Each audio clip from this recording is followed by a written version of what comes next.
Čaute, vítam vás všetkých gramoťaci, ktorí sa pripojíte a pozriete si toto video, či už si ho pozriete live, alebo si ho budete pozerať neskôr zo záznamu. Dnes budeme mať taký Caribbean Calling, zavoláme si s Maťom. Na začiatok ho predstavím, opýtam sa ho potom nejaké základné otázky a verím, že to pre všetkých vás môže byť inšpiratívny rozhovor a prínosný do vášho ďalšieho života. Takže Martin pochádza zo Záhoria, konkrétne z kuchyne. Je to manžel, otec, podnikateľ telom a duchom. Začal podnikať pomerne skoro, už počas vysokej školy a teda podniká dodnes. Žije so svojou rodinou v Bratislave, podniká v oblasti financií, konkrétne teda v oblasti finančného sprostredkovania, vedie tým cca 50 ľudí. No a aktuálne sa nachádza na firemnej dovolenke, ktorú získal za svoju odvedenú prácu. Takže ahoj Maťko. Zuzi, čau a pozdravujem gramoťákov, sa mi to veľmi páči. Ahoj. No moja úvodná otázka je, lebo vyzerá to tam mega, to pozadie, takže či to je tapeta. Ako sa máš a kde sa aktuálne nachádzate? Zuzi, tapeta to není, akože máme si to možno užívať každý ten deň, keď sa človek zobudí. A teraz máme akože do obedie, takže všetko vám to ukážem. Sme na také veľké výletnej lodi a plavíme sa po karibských ostrovoch, inak panuje tu veľmi fajná atmosféra, všetci tu počúvajú dobrú hudbu, tancujú, sú tu krásne pláže, teplé more a včera sme sa boli potápať s korytnačkami, boli tam také potopené vraky lodí, asi z Pirátov Karibiku ešte tu niekedy určite aj nahrávali a možno tam piráti nejaké lode potopili.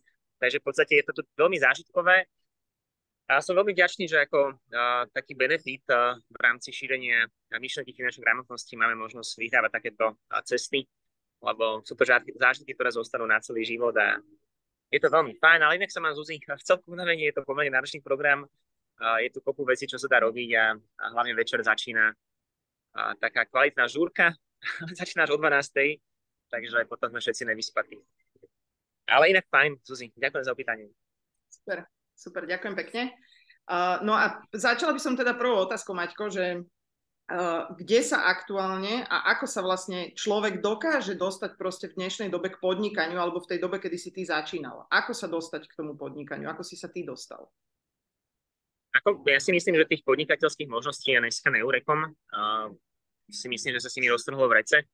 Ide akorát o to, že či človek má ambíciu robiť niečo navyše a nejakým spôsobom má ten život troška iný ako priemerný. A keď človek tú ambíciu má, chce u života viacej a má tú ambíciu nejakú v sebe, tak tých možností je kopu. Ja som presne takto isto začínal, niekedy 13-14 rokov dozadu, keď som mal 6 rokov brigád odpracovaných, od 13 som brigadoval.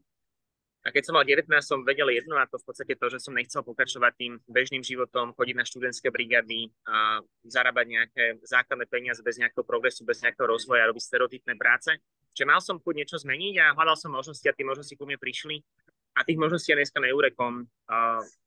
Je ich v podstate viac, ako ich bolo vtedy predtým. Otázka akurát, aký biznis si človek vybere, či mu rezonujú tí ľudia, s ktorými ten biznis robí a či tá myšlienka stojí za to. Podnikanie nemá byť iba o peniazoch, podnikanie má byť hlavne o službe, o hodnote, ktorá sa doručuje medzi ľudí. A toto je to podstatné. Preto jednoducho ten náš biznis funguje 14 rokov, stále je silnejší, stále lepší, stále tá služba dostáva medzi väčší počet zákazníkov a lebo má hodnotu. Takže asi by som to zhrnul tak, že človek má mať v prvom rade ambíciu, chcenie a potom si nájsť tých správnych ľudí, ktorí mu to dokážu ukázať. A ja som tiež nevedel, čo chcem, ale 14 rokov dozadu som došiel do prostredia ľudí, ktorí boli pre mňa inšpirujúci. Natoľko, že som si povedal, že wow, toto je iný svet, chcem raz byť tam, kde sú oni a môžem povedať, že po tých 10 rokoch budovania biznisu sa to podarilo a oveľa skorej. Ale v 10 rokoch to už bolo také, že to bolo citeľné, takže mať ambíciu a nájsť tých správnych ľudí. A tí ľudia sú napríklad aj tu, na tomto kole. Zuzka Setnická, Marko Šinan a tak ďalej. Takže Zuzi, toľko. Ďakujeme za pochvalu. A čo je, Maťo, pre teba také, čo ti podnikanie dáva a čo ti vlastne prináša do toho života? OK. To je veľmi dobrá hlboká otázka na to, že som málo spal. Takže, ale akože ja si myslím, že keď začnem tak nejako úplne, že lightovo, je to než veľmi podstatná vec a dáva mi to v podstate to, že asi môžem ja určovať nejakým spôsobom smerovanie v tom živote. Jednoducho môžem si ja nejakým spôsobom realizovať svoje ciele a mať ten život taký, aký chcem. Lebo podnikanie mi dáva nástroj si to realizovať a to je na tomto pekné. Dáva mi nástroj jednoducho si ten príjem prispôsobiť tomu, aký ten život chce mať A to je jedna z úžasných hodnot v živote, lebo keď človek v podstate túto hodnotu nemá, že jednoducho chodí niekde do práce, má tam limitovaný príjem, obmedzený príjem, tak chce či nechce si tomu musí prispôsobiť životný štandard a veľmi ťažko sa mu vytvárajú nejaké ciele, nejaké sny. Ale keď človek podniká, tak je to vždy na našej predstavivosti, že čo by som v tom živote chcel a tomu následne môžem prispôsobiť svoju aktivitu, svoju činnosť a to svoje nastavenie. Hej. Čiže to je akože jedna vec, ktorá je kľúčová, je dôležitá, ale nehovorím o tých ďalších veciach, ktoré sú o tom, že človek sa má možnosť rozvieť ako človek, posúvať svoje hranice, učiť sa nové veci, robiť zo seba hodnotnejšieho človeka, lebo veľakrát to proste v tom jobe tak není. Človek proste žije nejaký stereotyp, naučí sa jednu vec, ktorú potom opakuje rok, 2, 3, 4, 5 a nemá zo seba dobrý pocit, lebo nemá progres. Ale v tom biznise jednoducho človek má možnosť nájsť, má možnosť otvoriť ten svoj vlastný potenciál, ukázať svetu vlastne, že kto je. A to je na tomto najkrajšie, že jednoducho človek má možnosť zo seba niekoho spraviť a spraviť to iba takým štýlom, že to vlastne slúži ostatným ľuďom a posúva hodnotnú myšlenku do svojho okolia a tým zo seba robí nikoho iného. Takže to je taká troška filozofická vec, ale ktorá je tiež podstatná, potrebná, aby ten človek žil taký plnohodnotný a vyvážený život. Takže a mohol by som pokračovať XY ďalších veciach, ale tieto dve ma takto po ranom prebudení napadli. Hej, perfektne, super. To sme zabudli povedať, že vlastne je v tejto inteligentne online dobe super perfektné na tom to, že vlastne ty máš troška iný čas. Takže v podstate sme ťa chytili pri raňajkách. A o to väčšie ďakujem, že si našiel vôbec čas a priestor sa s nami spojiť.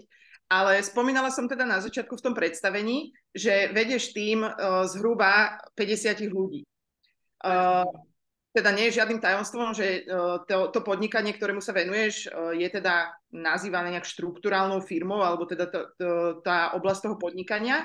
A chcem sa opýtať, že prečo si sa rozhodol pre tento model, že čo ti na tom najviac zarezonovalo? Veľmi dobrá otázka, Zuzi. Akože ja priznám sa, že nikdy som ja nebol nejaký veľmi vynaliezavý človek, že by som mal nejaké podnikateľské nápady, že by som mal kopu kontaktov vo svojom živote, že s tým by som ten biznis vedel rozbehnúť, že by som mal kapitál na to, by som začal nejaké reálne podnikanie. Čiže chýbal mi nejaký nápad, nikdy som nebol nejaký kreatívny, chýbali mi peniaze, chýbali mi kontakty na vplyvných ľudí, že by som proste niekomu zavolal, že mi vedel dohodiť nejaký šéf. Čiže bol som vyslovene priemerným človekom, ale mal som také nadprimelné ambície a vízie. A to je veľmi podstatné. Tento biznis si myslím, že je pre priemerných ľudí, ktorí prichádzajú z priemerných pomerov, ale majú nadprimerné ambície. Jednoducho chcú v tom živote troška viac, ako som už hovoril na začiatku. A ja som bol presne tento. Nikdy som sa nepovažoval za nejakého nátorne inteligentného človeka. Ja som len v podstate mal tú ambíciu. A tu mi bol ukázaný model, kedy vlastne človek šírením gramotnosti, šírením proste myšlenky, ktorú ľudí učíme, a človek môže vybudovať biznis, ktorý funguje bez neho. A je to absolútne úžasné, lebo nielenže mi bolo dané know-how, nielenže mi bolo vytvorené prostredie, kde môžem narásť a kde moja firma môže rásť, nielenže som tu mal kopu mentorov, ktorí mi dokázali pomôcť, ale v konečnom dôsledku mi bolo všetko dané. Už bolo na mne, že či sa do toho nejakým spôsobom pustím, či tú energiu vložím a či vybudujem tú firmu nezávislú na mne. A to je absolútne kľúčové. To je tá kľúčová hodnota toho podnikania v štruktúrálnej firme, že človek jednoducho môže vybudovať biznis, ktorý nestojí na ňom. Môže vybudovať niečo bez nákladov a bez toho, že jednoducho potrebuje tomu venovať nejakú energiu, lebo už sa vlastne dostal do úrovne, kedy ten biznis proste funguje do nejakej mery bez neho a to je veľmi fajn. Samozrejme, ja v tom ešte dneska nejsom, som tak na pol ceste a tá vízia tam je a veľa podnikateľov toto nemá, alebo veľa podnikateľov sú len takí CEO svojho vlastného biznisu, že proste majú síce podnikanie, ale musí tam byť 12 hodín denne a nemajú ten pocit slobody a takého bez stresu. Čo v tomto biznise sa dá, ale to človek až počasie uvidí, ale samozrejme na začiatku začína nejaká vízia, že aha, toto by mohlo byť fajn, od toho sú tí mentori, od toho sú tí lídri a potom si človek na tú cestu vydá, tí lídri sú mu nápomocní a môže mať človek v jednom momente aj peniaze a čas a je to proste veľmi fajn. Takže a hlavne ten biznis nestojí na ňom, lebo je najhoršia vec, keď náš príjem stojí na jednej nohe a to je na nás. Čo keď sa nám nebude chcieť, čo keď človek má nejaký zdravotný problém, čo keď sa niekto rozhodne na rok cestovať, čo keď sa mu v tom živote zmenia priority. Ale keď ten človek v podstate má príjem závislý iba na ňom, tak je to strašne zlé. A keď ten biznis stojí na XY ďalších ľuďach, momentálne nás je v týme zhruba 50, tak stále je to OK, stále sa tam niečo vygeneruje, stále sa tam nejakým spôsobom niečo podarí a človek má ten život taký troška menej troška viac bezstarostnejší, asi tak sa to pomenováva. Takže asi bolo to. Super, perfektné. Maťko, ešte mám k téme predsudkov a blokov otázku, lebo jedna vec je, že celý ten sektor, ktorému sa venujeme, je v nejakej miere proste spoločnosťou vnímaný niekedy nie úplne pozitívne, ale vo všeobecnosti tá otázka nemusí byť úplne, že na náš sektor, ale celkom na podnikanie ma zaujíma, že veľa ľudí proste nezačne podnikať, aj keď sú šikovní, majú proste nejaké ambície v živote, ale prídu po nejaký prvý problém a proste prídu nejaké predsudky, bloky, strachy a tak ďalej a proste sa na tej ceste otočia, vrátia sa naspäť a nedokončia ako keby tú svoju misiu. Že či máš ty nejaké také svoje vlastné z praxe zažité veci, ktoré ťa v živote chceli zastaviť, ale proste si ich dokázal nejak sám v sebe zvládnuť a zdolať a posunúť sa proste na tej svojej kariérnej ceste ďalej. Aj, chápem, Zuzi. Určite áno, akože bolo ich mnoho, to keď sa nad tým zamyslím, že keď človek začne robiť niečo proti prúdu, niečo, čo nerobia všetci, ten model je klasický. Chodíš na brigády, potom sa zamestnáš po škole a proste funguješ, toto je bežné, toto je akceptovateľné. A keď niekto ide robiť nejaké podnikanie, tak veľakrát je možno aj takým terčom nejakého posmešku, že aj ty sa snažíš začať, aj ty toto skúšaš, aj ty toto skúšaš. Čiže človek sa nejakým spôsobom potrebuje odosobniť od toho, čo si ľudia o ňom myslia. A to je veľmi podstatné, lebo nielen pre biznis, a celkovo pre život. Jednoducho nemôžeme žiť v nejakých hraniciach obmedzených toho, čo si o nás domyslí. Jednoducho my sme slobodní ľudia, máme rozmýšľať o slobode, máme rozmýšľať nad tým, že ako sa môžeme my posúvať vpred bez toho, čo si o nás pomyslí. A ja som zvykol hovoriť, že radšej sa budem nejakú dobu hanbiť pred ostatnými, ako sa celý život hanbiť pred samým sebou. To znamená, že radšej možno keď rozbieram svoje podnikanie a potrebujem ľuďom vedieť, že čo vlastne robím, že ako mám pre nich službu, aké tu mám možnosti. A možno sa to nevždy stretne s pochopením u tých ľudí. To znamená, že nevždy to príjmu, nevždy si to vypočujú, veľká správa predsudky o tom mojom biznise. A možno sa cítim proste dohambený, že kokšo teraz ma niekde pohovára. Ale ešte raz, radšej sa budem hanbiť chvíľku pred ostatnými, ako sa celý život nebudem vedieť pozrieť sám do zrkadla, preto, že som nenabral dostatok odvahy a správneho postoja na to, aby som sa s týmto vysporiadal. Lebo neuniesol by som tú myšlenku, že by mi prešiel život a že by som si povedal, že kokšo, nepustil som sa do vecí len preto, že si niekto o mne niečo zle pomyslel. Čiže radšej sa budem chvíľku hanbiť pred ostatnými, ako si celý život vyčítať to, že som sa proste do vecí nepustil a tým pádom by som sa hanbol pred samým sebou. A vždy človek ľutuje v živote nie to, do čoho sa pustia, nevíde, a vždy človek ľutuje hlavne to, že keď sa do niečoho nepustí. To človek ľutuje. Keď nespravil to, čo mohol spraviť, keď sa neskúsil proste vydať vpred, a toto človek ľutuje. Ne to, že sa proste do niečoho pustil a potom to nevyšlo. To je poučenie a to v konečnom dôsledku posúva ďalej. Takže toto je taká myšlienka, s tým, že človek musí stotožniť. Jednoducho, že ak chceš človek vpred, nemôže sa pozrieť na to, že kto si čo myslí, kto čo rieši. V konečnom dôsledku na začiatku to je taká tiež jedna dobrá hláška. Na začiatku sa nám ľudia smejú, ale potom hovoria o nás príbehy ostatným ľuďom, že vieš čo, však ja som toho Maťa a Zuzku a hoci koho iného niekedy dávno stretol a som sa mu tak uškolnul do očí, že ty si ďalšia, čo to začína robiť, ale potom o nás môže rozprávať príbehy, že oni to dokázali a ja som bol pri tom na začiatku, keď to oni rozbiehali. Takže je také, na začiatku sa nám smejú a potom nám zoberie príbehy toho, že sa s nami mali možnosť na začiatku rozprávať. Takže hovorím zase nejaká myšlenka, ktorá je o tom, že buď sa s človek zhostí, nezhostí, a keď sa tie myšlenky zhostím, tak pokračujem ďalej. Proste žijem tú filozofiu, vnímam to.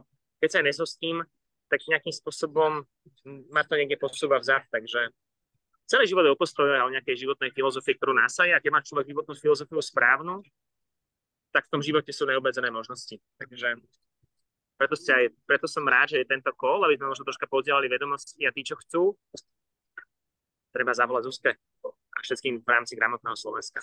Takže, tak. Ďakujem, Maťko, veľmi pekne. Súhlasím s tebou, a teda tie nastavenia a posúvanie sa a tie hodnoty proste my máme veľmi podobne nastavené, z čoho sa veľmi teším, a veľmi si tú tvoju podporu vážim, teda nielen ja, ale celý tím Gramotného. My sa snažíme tie sociálne siete veľmi aktívne robiť, čiže my sme sa stretli aj s tým, akože poviem to tak ľudovo, hejtom, ale teda vieš dobre, že my to máme nejakým spôsobom toto vyriešené už v sebe a proste ideme si, robíme, či to je TikTok, či to je Instagram, či to je Facebook, proste snažíme sa skrátka naozaj ten princíp tej gramotnosti medzi tých ľudí posúvať, a tých sledovateľov máme tisícky. A preto by som chcela teba poprosiť ako človeka, ktorého my v rámci týmu teda vnímame ako nejakú takú našu modlu a človeka, ktorý je vždy pre nás proste prínosný či už v tých informáciách alebo proste v tých životných skúsenostiach. Či by si vedel takú jednu vec proste poradiť ľuďom, ktorí sa možno rozhodujú v tom živote alebo váhajú alebo tápajú a stále proste majú tú škatulku v hlave, že čo by bola taká vec, ktorú by si ty poradil ako človek, ktorý je v tom biznise x rokov a proste tie skúsenosti už má. Aha. Ako v prvom rade, to je vždy o takom uvedomení. A keď som ja chodil po tých brigádach a som sa nad tým zamýšľal, že čo chcem takto brigadovať počas celej vysokej školy, keď som tak brigadoval počas základnej strednej školy, a som si uvedomil, že vlastne nechcem. Či každý jeden z nás, a teraz aj z nás, aj z vás, hlavne z nás, zo všetkých z nás, by som mal zamyslieť nad tým, že kam ho tá svoja cesta, po ktorej dneska kráča, vie doviesť. Či to je jednoducho, či to proste korešponduje s tou jeho víziou života, víziou samého seba, víziou toho, čo ten človek chce dokázať. A keď náhodou nie, že jednoducho dojde k uvedomeniu, že proste, aha, tak to, čo robím, proste ma nedostane ma tam, kam by som chcel byť. Nespraví zo mňa toho človeka, ktorým by som chcel byť. Tak mám nejakým spôsobom toto uvedomenie a mám začať robiť niečo inak. Lebo nemôžem robiť stále to isté v živote, očakávať iné výsledky. To jednoducho nefunguje. Mám proste začať ten čas venovať inač. A možno je to prvým krokom. Možno je to proste dať si prvý call s ľuďmi, ktorí sú na súčasťou gramotného Slovenska, že vlastne predstaví si, čo sa vlastne robí. Možno si aj proste šancu si dať druhý krok, možno si niečo vypočuť a v konečnom dôsledku začať. Keď človek v podstate sa vpustí vpred do nejakých vecí, tak zrazu sa mu začne tá realita meniť a zrazu začne vlastne vidieť, že však ten svet je aj iný. Ten svet môže fungovať, už to hovorí podľa mojich vlastných pravidiel, môžem si byť ja strojcom toho svojho života, toho svojho sna. Ale ide vám proste o to, že ja ten deň prežijem inak. To znamená, že za tých 24 hodín spravím jednu vec inak. A potom vlastne potvorím tak dvere do takého iného sveta a zrazu mi to začne dávať väčší zmysel a nájdem si na to 2 hodiny do týždňa, 3 hodiny do týždňa, 3 hodiny za deň, 8 hodín za deň. Lebo mi to začne dávať zmysel. Ako to bolo aj u mňa, ja keď som otváral dvere do podnikateľského sveta, nebolo to na začiatku, musel som sa nejakým spôsobom preorientovať, ale začína to presne tým prvým krokom. Možno tým prvým kolom, možno tou prvou víkendovým seminárom, prvou nejakou akciou a postupne mi to začne otvárať dvere. A keď mám ambíciu, tak si tú cestu začnem tvoriť. Keď ambíciu nemám, tak oveľa lepšie byť proste niekde v jobe, kde dojdem, odrobím, dostanem zaplatené. A keď mám ambíciu, že chcem, tu je na to možnosť. Takže to si tak, začať robiť veci inak a stačia malé kroky a nemusí človek dneska meniť život, stačí malý krok späť vpred a postupne si uvedomí, že vlastne ono je to fajn. Takže asi tak. Súhlas obrovský. A tá online doba je proste v tomto ešte o to rýchlejšia, že umožňuje proste všetky tieto veci, či už sú to proste kurzy, alebo aj to, že si môžeme zavolať s kýmkoľvek v rámci celého Slovenska, je proste obrovsky pridaná hodnota. A samozrejme, že teda už niektorí tú službu využívajú a nakontaktovali sa na nás a spojili sa s nami, za čo sa my veľmi tešíme. A sme radi, že môžeme ľuďom pomáhať a tú finančnú gramotnosť proste do tej spoločnosti prinášať, lebo to je tá naša hlavná úloha, že prostredníctvom toho projektu vlastne ľudí učíme tú finančnú gramotnosť, robíme to vo svojom voľnom čase, ale vidíme v tom obrovský zmysel, lebo si myslíme, že to dokáže reálne proste zmeniť tú spoločnosť, lebo keď ľudia budú mať proste upratané tie peniaze, tak tá nálada a atmosféra v tej spoločnosti môže byť podstatne lepšia. Čiže len dám teda záverečnú otázku, aby sme to mali najasno, že lepšie s peniazmi alebo bez peňazí? Určite s peniazmi, akože to je... A veľa ľudí peniaze nemá, alebo majú voči tomu negatívny vzťah. Proste ja nemôžem mať... Keď sa veľa ľudí, to som sa stretol na Slovensku, nerado hovorí o peniazoch. Proste majú tu takú tabu tému, ale je to tak strašne zlé, lebo proste ja keď voči niečomu nemám vzťah, kebyže nemám vzťah dobrý so svojou manželkou, že nemám vzťah, ten vzťah budovať, nemám vzťah, proste je odtiaľ to zavolať každý deň, že nemám k tomu vzťah, tak ako dlho ten vzťah vydrží? Nevydrží. Čiže ja potrebujem mať pozitívny vzťah k veciam, ktoré majú pre môj život zmysel. Samozrejme, že s peniazmi sa žije lepšie. To sa o tom nemusíme ani baviť. Jednoducho človek viacej vidí, viacej cestuje, viacej zažije, môže si viac vecí dovoliť, proste môže sa rozhodovať slobodne. To je absolútne že kľúčové. A keď niekto hovorí, že tie peniaze nie sú dôležité, ale sú dôležité. Sú kľúčové. A jednoducho, preto je tá naša služba je podstatná, lebo učí ľudí finančnej gramotnosti a tých, čo majú ambíciu, učí proste podnikať. Učí jednoducho sa v živote posúvať a potrebujeme sa o tom otvorene rozprávať, lebo keď to je pre ľudí tabu téma, tak sú vlastne, nemajú voči tomu vzťah a v živote tie peniaze nebudú mať, lebo peniaze nie sú dôležité. A je to absolútne chyba. Hej, takže super, že Zuzia robíš takýto, ja neviem, ako nazvať, takýto interview, jak to proste nazvať, takéto niečo, lebo to otvára proste tabu tému, aby sa tí ľudia otvorili týmto myšlienkám a prečo, samozrejme sú dôležité veci ako rodina, to sú proste kľúčové proste veci, ale do toho všetkého tie peniaze zohrávajú veľmi podstatnú úlohu a žije sa ľahšie, človek má o 1000 problémov menej, keď má viac peniazy. 1000 vecí sa proste vyrieši samo, keď človek zarába viac peniazy.